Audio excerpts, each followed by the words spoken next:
Hello friends, আমার আজকের ছড়া 12 মেশে লিখেছেন কবি সুভাষ মুখোপাধ্যায়।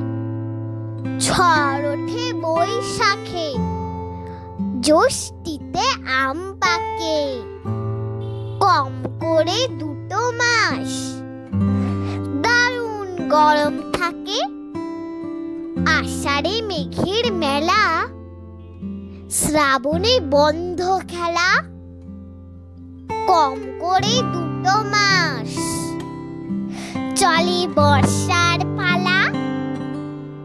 ভাদ্রে টেকে নামন, আশ্বিনে পার্বণ, শরতে সাদা ফুলে ঢেকে যায় কাশবন। কার্তিকে ধান তোলা, অঘ্রাণে ভরে গোলা, হেমন্তে হিম লেগে গোবিন্দ গাল ফোলা।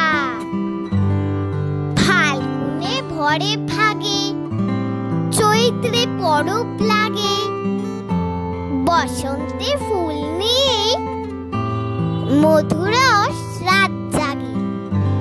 তো বন্ধুরা, ভিডিওটিকে লাইক করে চ্যানেলটিকে সাবস্ক্রাইব করে রেখো।